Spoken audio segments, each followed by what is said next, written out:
ওটা আমরা সময়ের জন্য ছেড়ে দিই। তার মানে আমরা অপেক্ষায় থাকতে হবে উত্তরের জন্য। সম্ভাবনা আছে কিনা? তাও বলতে চাচ্ছি না।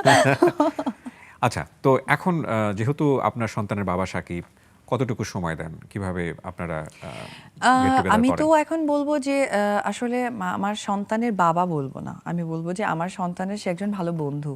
ও মাই গড! মানে দুজন যে কিরকম এটা আসলে ভাষায় বলে বোঝানো যাবে না। আর আমি চাইও না যে সবসময় তাদের স্পেশাল মোমেন্টগুলো এবং স্পেশাল কথাগুলো এইভাবে শেয়ার করি। তো সেই জায়গা থেকে যেহেতু আপনি প্রশ্নটা করলেন তাই অ্যান্সার দিতেই হচ্ছে। তারা খুবই ভালো বন্ধু। মানে এরকম বন্ধু যে মাঝে, মাঝে আমি যদি জয়কে বলি যে, "জয় তুমি কাকে বেশি লাভ করো?" পাপাকে। এরকম কোনো কিছু খেতে গেলে সে পাপার জন্য হয়তো ওটা বেঁধে নিয়ে যাচ্ছে।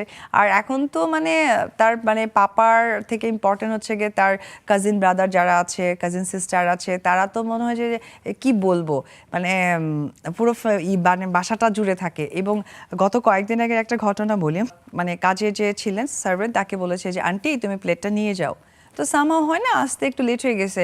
সে এদিক ওদিক তাকিয়ে মাথার উপর দিয়ে প্লেটটা ফেলে দিয়েছে। ও তো মানে সে ভয় পেয়ে গেছে যে তার বাবা কিছু বলবে কিনা।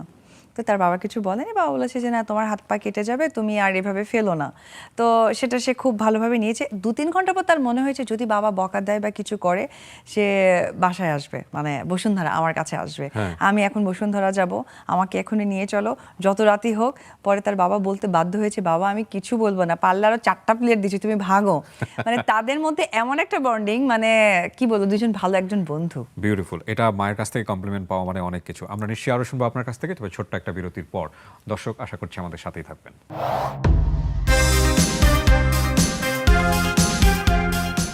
আরও একবার আমন্ত্রণ জানাচ্ছি, আপনারা দেখছেন the RG Kibria show Nexus টেলিভিশনে, এবং আমাদের আজকে অতিথি হয়ে আছেন আমাদের খুবই প্রিয় ভেরি অনারেবল অপু বিশ্বাস। আমরা আবারও ওই ক্যারিয়ারের জায়গাটা একটু আসতে চাই।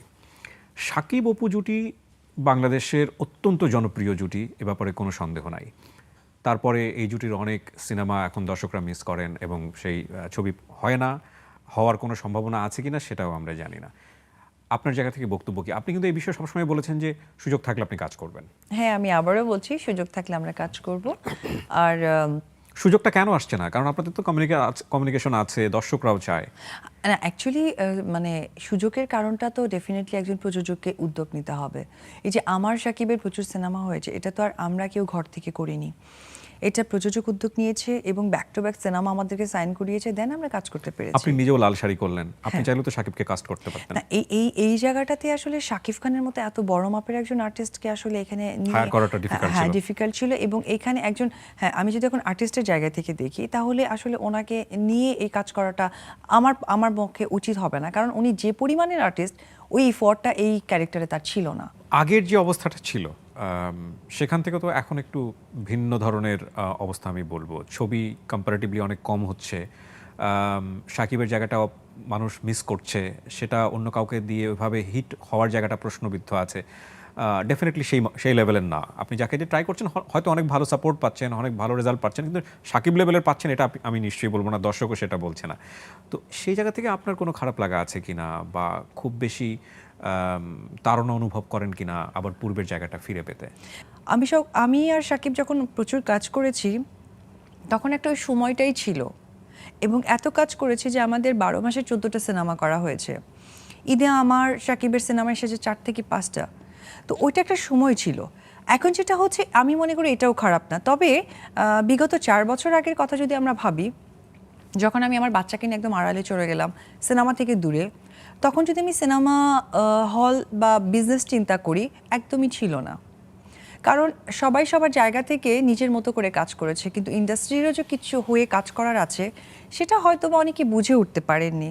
কিন্তু আমি মনে করেছিলাম যে আমি যখন ব্যাক করব, যেহেতু আমি অপু বিশ্বাস এখান থেকে প্রচুর সিনেমা করেছি, আমার দায়বদ্ধতা আছে, আমার যদি সুযোগ হয় তাহলে আমি সেই সেক্টরগুলোকে টাচ করে যাব। আরেকটা প্রশ্ন বোধহয় করতেই হবে। আমি যখন আপনাকে প্রথম ইন্টারভিউ করেছিলাম, আমার মনে হয় বছরখানেক আগেই হবে সেই ইন্টারভিউটা, ২ বছর আগে। ২ বছর আগে। এবং সেখানে ব্যাপার ছিল যে অপু আসলে কেমন বর চায়, বিয়ে করার ক্ষেত্রে কেমন বর চায়, এবং তাকে অবিবাহিত হতে হবে, সেটার একটা যুক্তিও আপনি দিয়েছিলেন। অপুর অবস্থান কি এখন ওরকমই আছে, নাকি সাকিব অপু মিলে যাওয়ার একটা সম্ভাবনার কথা দর্শকরা যেহেতু বলছেন, সুতরাং ওই জায়গা থেকে অপু সরে এসছে। না আসলে আমি ওই সময় যেটা বলেছিলাম এখনো ওটাই বলছি, যদি ভবিষ্যতে মানে আমাকে অন্যভাবেই দেখতে হয় তো ডেফিনেটলি আনম্যারিড কাউকেই তো দেখবো, এটা একদম আমার ইচ্ছে। আর সেই জায়গা থেকে আসলে ওই রকম চিন্তা আপনি বলার জন্য বলা, কিন্তু আমি আসলে এই মোমেন্টে আমি আমার ছেলে, আমার ক্যারিয়ার আর ডেফিনেটলি ইন্ডাস্ট্রির প্রতি আমার অনেক দায়বদ্ধতা আছে। এই তিনটে ঘিরে এতটা ব্যস্ত সময় যাচ্ছে আমার মানসিকভাবে, সো অন্য চিন্তা করার আপনি টাইম কখনো নাই। ফ্রাস্ট্রেটেড হন না? না, কেন হন না? ছোট্ট জীবন, মানে চাওয়ার থেকে পাওয়াটা অনেক বেশি পেয়েছি। উপরওয়ালার ইচ্ছায় খুব সুন্দর হাত পা, দেখতে সুন্দর। অপু বিশ্বাস নামটা বলে অ্যাটলিস্ট বাংলাদেশের কর্নারে হলেও আমাকে চেনে, 10টা লোক আমাকে রেসপেক্ট করে। একদম রাজপুত্রের মতো একটা সন্তান আমার জীবনে আছে। অবশ্যই খুব সুন্দর একটা বাবা সে পেয়েছে, যার ব্যাকগ্রাউন্ডের সাথে আমারও নামটা জোড়ানো আছে। ইন্ডাস্ট্রিতে প্রত্যেকটা মানুষ আমাকে প্রচণ্ড পছন্দ করে, অ্যান্ড ডেফিনেটলি আমাদের বাংলাদেশের দর্শক থেকে শুরু করে যেখানে আমাকে চেনে বাঙালি দর্শক বা নন বাঙালি দর্শক, তাদের যে সাপোর্ট পাই, তাহলে কেন আমার ফ্রাস্ট্রেশন হবে? আমি এই প্রশ্নের অ্যান্সারটা এরকম হবে এটা আমি জানতাম, এবং এগুলোই আপনার সবচেয়ে বড় শক্তি, এটাও আমি জানি। কিন্তু একইভাবে তো এটাও সত্য যে এই ঘটনাটা জীবনে ঘটে গেছে, যেটা যেটা আপনি প্রথম টেলিভিশন লাইভে আসলেন, বাংলাদেশের মানুষ জানলো, ওই সময়টাতে ওটা নিয়ে প্রচুর আলোচনা সমালোচনা হলো, আপনাদের বৈবাহিক জীবনের যে ব্যাপারটা। এটা আমি জানি না, এটাকে আপনি, যদি আমি এভাবে প্রশ্নটা করতে চাই, যদি আপনার ভুল সংশোধন করার সুযোগ থাকতো, আমি ভুল হিসেবে বলবো কিনা জানি না, আমি সাহসটুকু চেয়ে নিচ্ছি আপনার কাছে, আপনি সেম ভুলটা করতেন কিনা, বা এই ঘটনাটা ঘটতো কিনা, বা এটা যদি না ঘটতো তাহলে ক্যারিয়ারটা হয়তো বা অন্যরকম হতো, আরও গ্ল্যামারাস হতো, সেই জায়গাটাকে মিস করেন কিনা, আমি ডেফিনেটলি জানবো আপনার কাছ থেকে। তবে ছোট্ট একটা বিরতির পর। দর্শক, আরেকটা বিরতি নিচ্ছি আমরা।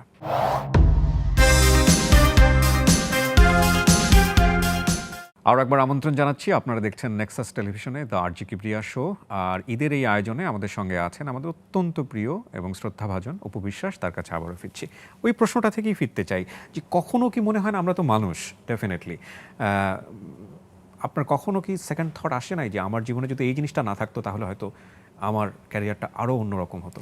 না, ফার্স্ট অফ অল আমি একটা কথাই বলবো যে আসলে ভুল ডিসিশনে বিয়েটা করেছিলাম, যেটা করাটা উচিত হয়নি। কারণ ইমোশন বা আবেগ যেটাই বলি না কেন, এটা দিয়ে আসলে মানুষের আর কিছু চলুক, জীবনটা চলে না। বাস্তবতাকে কখনোই ক্যারি করা যায় না। এটা হয়তো বা আপনি বিভিন্নভাবে প্রকাশ করতে পারেন, কিন্তু বাস্তবতা যদি প্রকাশ করতে হয় তাহলে এটাকে একদমই আমার মনে হয় যে ক্লোজ করে চলা উচিত। তো যদিও এই কথাটা এই মুহূর্তে আসলে খুব একটা কার্যকর নয়, কারণ আমি সবসময় বলে আসছি অপু একজন বোকা, ও একটা বোকা মেয়ে, ওর কিন্তু এখনো ম্যাচুরিটি আসে নাই। ওকে 10 জন খারাপ বলে, 10 জন ভালো বলে, কিন্তু ওর কাছের মানুষ যদি ওকে খারাপ বলে, আমি তো এটা মেনে নিতে পারবো না। ওর সাথে আমি সবসময় আছি, থাকবো, সবসময় বলে আসছি ও আমার বোন, আমি ওর ভাই। আমাদের সেই সম্পর্কের জায়গা থেকে কিন্তু আমি ওর জন্মদিনে উইশ করতে গিয়েছিলাম।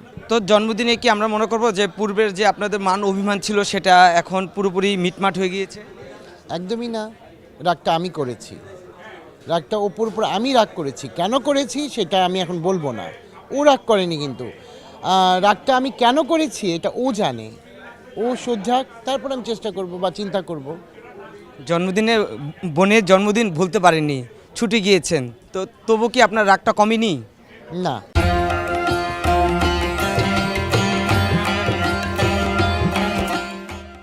আমি ভাই এক কথার মানুষ, কেউ আমাকে খারাপ বলবে আমি তার ধারের কাছেও থাকি না। এখন যেহেতু ওকে বোন ডেকেছি, ওকে 10 জন খারাপ বলে, 10 জন ভালো বলে, কিন্তু ওর কাছের মানুষ যদি ওকে খারাপ বলে, আমি তো এটা মেনে নিতে পারবো না, আমি মেনে নিব না, মানে এটা থাক, চেপে যাই। তাহলে কি আমরা কি অপুদির সাথে আবারও সেই যে ধামাকা কাজগুলো ছিল, জমজমাট কাজগুলো আপনার একসাথে দেখতে পারো, গৌতম সাহা, অপু বিশ্বাস?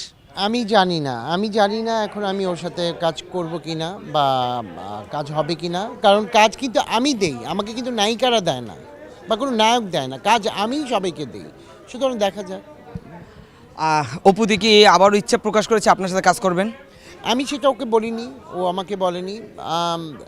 হয়তো ব্যাটে বলে মিলে গেলে হয়তো হতে পারে, কিন্তু ওর অনেক কিছু শুধরিয়ে আসতে হবে আমার কাছে, এবং ও যাদের সাথে এই মুহূর্তে আছে আমি মনে করি ওর ওর মানে ব্রেন খুব শর্ট হয়ে গেছে, ওকে ব্রেন ওয়াশ দিচ্ছে। ওই যে বললাম আমি, ওর বুদ্ধি নাই, ওর বুদ্ধি যদি থাকতো তাহলে ও ভালো কিছু করতে পারতো। আমি মনে করি যে ওকে সবাই ডালিউড কুইন বলে, তাই ডালিউড কুইন বলার যে যোগ্যতা ওর আছে সেটাও আমি মনে করি যে ও উপর লেভেলের মানুষদের সাথে মিশবে, ভালো কিছু শিখবে, ভালো কিছু জানবে, তাই না? হয়তো বা ওর আশেপাশে যারা আছে তাদের কাছ থেকে কী শিখবে, তাই না? একটা ক্লাস মেনটেন করতে হবে, ক্লাস মেনটেন করতে পারলে কিন্তু মানুষ জায়গায় পৌঁছাতে পারে। তো সুতরাং আমি কি বলবো যে একটা ভালো মানুষের সাথে মিশলে তো আমি ভালো কিছু শিখবো, তাই না? ভালো কিছু আমি যদি না বলতে পারি বা ভালো কিছু না শিখি তাহলে তো আমার এই চলার পথে অনেক বিপদ আসবে। আপনার কি মনে হয় দীর্ঘদিন যে অপু বিশ্বাসের সাথে আপনার সম্পর্ক, তার কি সেই অভিমানটা বা তার ভুলটা কি সে বুঝতে পারবে? বলতেও অবশ্যই বুঝতে পারছে, কিন্তু ও এমন জায়গায় আটকে আছে হয়তো বা ও আমার কাছে ফিরতে পারছে না।